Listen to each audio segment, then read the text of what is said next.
Bonsoir les amis, j'espère que vous allez bien. Je vous propose aujourd'hui la présentation d'une synthèse de documents totalement complète et rédigée que je propose aux souscripteurs de ma chaîne.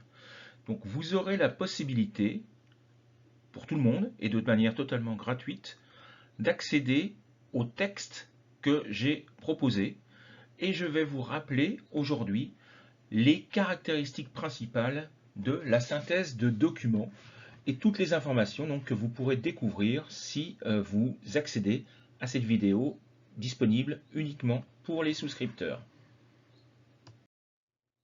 Alors si vous souscrivez à ma chaîne, vous aurez toutes les semaines 2 vidéos minimum uniquement réservées aux souscripteurs. Des essais argumentés de Delphes ou de DALF, des synthèses de niveau DALF C1 comme celle-ci, des productions orales de Delphes ou de DALF, des fiches argumentatives totalement développées, mais également des méthodologies diverses.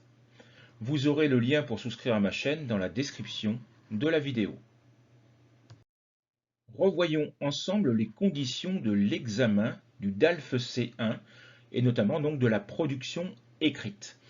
Pour la production écrite de DALF C1, vous avez 2 épreuves en une, puisque à partir de documents qui vous sont fournis, généralement 2 ou 3 textes, vous devrez dans un premier temps faire une synthèse de ces documents en 220 mots, et ensuite vous devrez faire un essai argumenté en 250 mots. Le thème donc sera commun entre les 2 épreuves. Et vous aurez 2 heures et demie pour réaliser les 2 textes, pour rédiger les 2 textes, c'est-à-dire la synthèse et l'essai. Et vous gérez votre temps comme vous le souhaitez, puisque l'on vous fournit tout dès le départ. Et vous pouvez par exemple passer 1 heure et demie sur la synthèse et 1 heure sur l'essai, ou 2 heures sur la synthèse, 30 minutes sur l'essai. C'est vous qui gérez votre temps. Donc je vous l'ai dit, vous aurez généralement 2 ou 3 textes qui vous seront proposés et vous devrez dans un premier temps en faire la synthèse. Cette synthèse est notée sur 13 points, elle est évaluée sur 13 points et l'essai sur 12 points, donc ce qui fait 25 points en tout. Pour la synthèse, environ 50% des points sont réservés au respect de la méthodologie.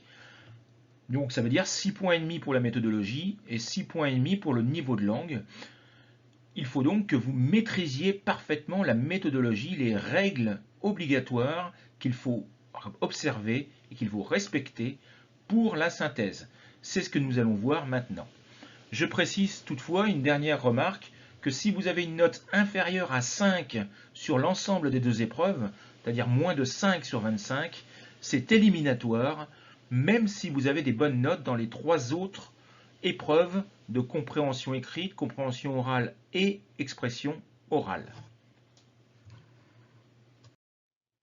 Rappelons donc maintenant la méthodologie de manière succincte, de manière résumée, puisque vous trouverez également d'autres vidéos sur la méthodologie de la synthèse sur ma chaîne YouTube. Et ces vidéos sont accessibles totalement gratuitement.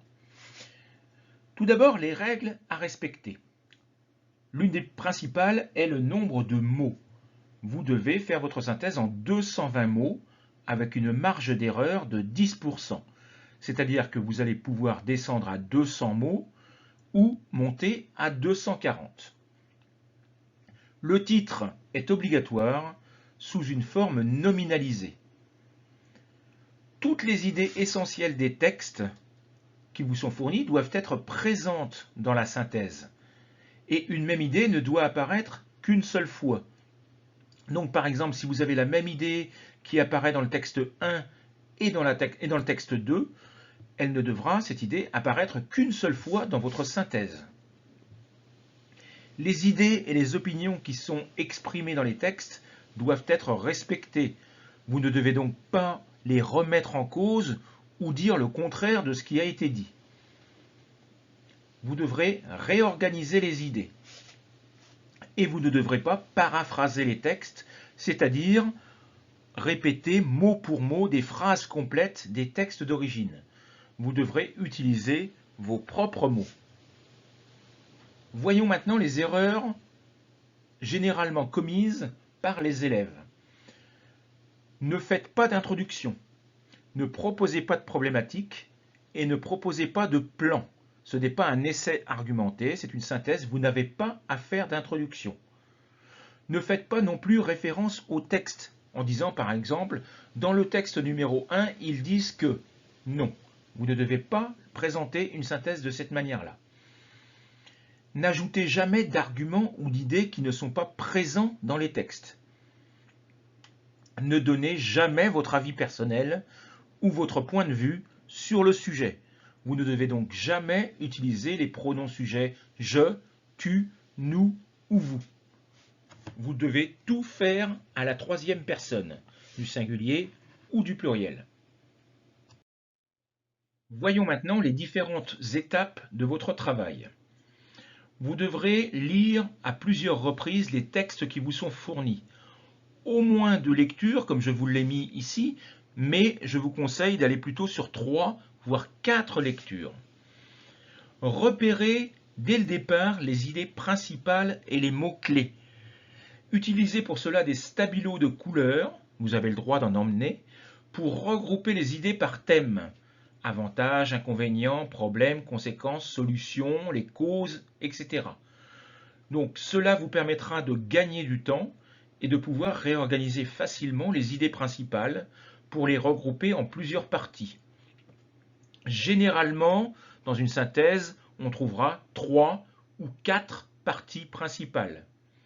Chacune de ces parties représentera un paragraphe de votre synthèse, et ce qui permettra au lecteur, donc au correcteur, de comprendre votre plan, grâce également au connecteur logique que vous allez utiliser. N'oubliez pas de donner un titre à votre synthèse. Et surtout, un élément extrêmement important, prenez le temps de relire de manière attentive votre texte pour corriger les erreurs d'inattention que nous faisons tous, des fautes de grammaire, de conjugaison, de syntaxe, qu'une simple relecture vous permettra de corriger. Et donc, ça vous évitera de perdre des points d'une manière bête.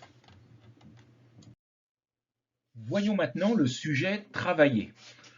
Vous trouverez les textes de référence téléchargeables au format PDF dans la description de la vidéo. Ils sont disponibles dans le groupe Facebook que je gère. Le téléchargement de ce fichier est disponible gratuitement. Vous n'avez pas besoin de souscrire à ma chaîne pour y accéder, mais vous devez être membre du groupe Facebook. C'est totalement gratuit. Il s'agit donc d'un texte sur l'importance de la lecture. Il fait partie du thème principal sur la langue française et sur la francophonie. Je vous rappelle qu'il y a 15 thèmes principaux. Je vous l'ai déjà dit dans d'autres vidéos. Les principaux sont par exemple l'école, la santé, le travail, l'environnement, etc., etc. Et donc la langue française est un des thèmes principaux. Et à l'intérieur de ce thème sur la langue française, vous avez ce sujet sur la lecture. Je finis cette vidéo par les informations qui vous seront fournies dans la vidéo beaucoup plus développée qui est proposée aux souscripteurs. Vous aurez accès aux différentes étapes du travail, la recherche des idées principales, le regroupement des idées, la construction du plan. Vous aurez également un exemple totalement rédigé de la synthèse. Je vous indiquerai le travail complémentaire que vous devez faire pour enrichir votre culture et votre lexique. Une dernière remarque, je vous l'ai déjà dit, mais vous avez accès au texte gratuitement sur le groupe Facebook que je gère. Voilà, j'en ai fini.